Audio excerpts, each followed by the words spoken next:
So thyroid cancer అనేది first basically అర్థం చేసుకోవాల్సింది ఏంటంటే, చాలా వరకు థైరాయిడ్ క్యాన్సర్స్ ప్రాపర్‌గా ట్రీట్మెంట్ ఇస్తే కంప్లీట్‌గా క్యూర్ అయ్యే cancers. First of all cancer అన్న వెంటనే జనరల్‌గా భయం అనేది ఎక్కువ ఉంటుంది.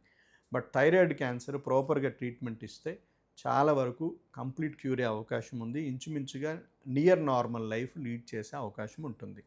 సో ఈ థైరాయిడ్ క్యాన్సర్ లక్షణాలు ఏంటి అని మనం అనుకుంటే గనక, జనరల్‌గా మెడలో మధ్య భాగంలో ఒక థైరాయిడ్ అనేది మెడలో మధ్య భాగంలో, కింద భాగంలో ఉంటుంది. సో థైరాయిడ్ అనేది ఒక కణితి రూపంలో వాళ్ళకి ప్రెజెంటేషన్ ఉంటుంది. అంటే ఒక చిన్న కణితి మింగేటప్పుడు ఆ కణితి పైకి కిందకి కదులుతూ ఉంటుంది. మనం జనరల్‌గా అద్దం చూసుకున్నప్పుడు గాని, లేదా వేరే మన ఫ్రెండ్స్ గాని, మన ఫ్యామిలీ మెంబర్స్ గాని ఏంటది కదులుతుంది అంటారు. సో అట్లా మెడలో మధ్య భాగంలో, కింద భాగంలో ఒక కణితి రావడం అనేది ఈ థైరాయిడ్ క్యాన్సర్ యొక్క మోస్ట్ ఇంపార్టెంట్ లక్షణం. అలా కాకుండా కొంతమందికి ఈ మెడలో లింఫ్ నోడ్స్ అని ఉంటాయి. ఈ పక్క, ఆ పక్క లింఫ్ నోడ్స్ అని ఉంటాయి మనకి. ఆ లింఫ్ నోడ్స్‌లో కూడా ఒక్కోసారి వాపు రావడం వల్ల కూడా ఈ థైరాయిడ్ క్యాన్సర్ ప్రెజెంటేషన్ జరగొచ్చు. అండ్ ముఖ్యంగా చాలా లేట్ స్టేజ్ అయితే గనక మాటలో మార్పు వచ్చే అవకాశం, లేదంటే గాలి పీలుస్తుంటే ఇబ్బంది రావడం, లేదు అంటే దగ్గులో రక్తం రావడం, ఇలాంటివి ఉంటే గనక థైరాయిడ్ క్యాన్సర్ ఉంటే వాళ్ళకి కొంచెం అడ్వాన్స్ స్టేజ్‌లో ప్రెజెంటేషన్ అయినట్టుగా అవుతుంది.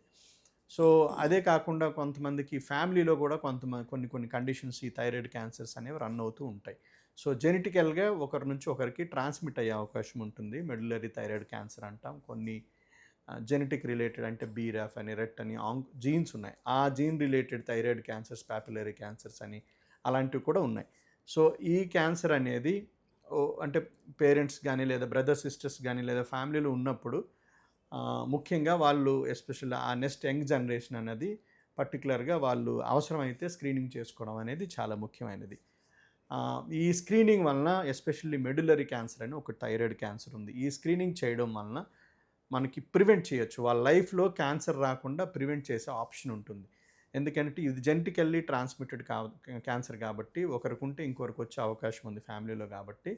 సో ఆ పర్టిక్యులర్ జీన్స్ ఉంటే గనక మనం వాళ్ళకి ప్రొఫిలాక్టిక్‌గా ఇప్పుడు వ్యాక్సినేషన్ లాగా, వ్యాక్సిన్ అంటే మనం వ్యాధి రాకుండానే ముందుగానే మనం ఇంజెక్షన్ తీసుకుంటాం వ్యాక్సిన్. అట్లని వీళ్ళకి ప్రొఫిలాక్టిక్‌గా థైరాయిడ్ ఆపరేషన్ చేయడం వలన లైఫ్‌లో దాని నుంచి కంప్లీట్‌గా దాని బారిన పడకుండా ఉండగలుగుతారనమాట. సో ఈ థైరాయిడ్ క్యాన్సర్ యొక్క మెయిన్ ఏంటంటే ట్రీట్మెంట్ వరకు మనం ఆలోచిస్తే చాలా సింపుల్‌గా ఉంటుంది thyroid cancer treatment. Most important ఏంటంటే సర్జరీ చేస్తాం. సో సర్జరీ తర్వాత దాని యొక్క అంటే పెథలాజికల్ రిపోర్ట్ అంటాం. అంటే ఎటువంటి క్యాన్సర్ అనేది నిర్ధారణ అవుతుంది. సో క్యాన్సర్ ఉంటే గనక కొన్ని క్యాన్సర్స్‌కి ఐడిన్ మందని, పాపిలరీ క్యాన్సర్ అని, ఫాలిక్యులర్ క్యాన్సర్ అని ఉంటాయి. వాటికి ఐడిన్ మందని ఒక మందు అవసరమైతే ఇస్తాం. ఈ మెడులరీ థైరాయిడ్ క్యాన్సర్ అన్న దానికి జనరల్‌గా సర్జరీతో ఆగిపోతుంది. చాలా పెద్ద స్టేజ్‌లో ఉంటే ఒక్కొక్కసారి రేడియేషన్ కూడా ఇవ్వాల్సిన అవసరం వస్తుంది. బట్ ఓవరాల్‌గా థైరాయిడ్ క్యాన్సర్ మనం ట్రీట్మెంట్ ఇస్తే చాలామందికి ఈ క్యాన్సర్ నుంచి కంప్లీట్‌గా మనకి అంటే ఇండివిడ్యువల్స్ బయటపడే అవకాశం ఎక్కువుంది.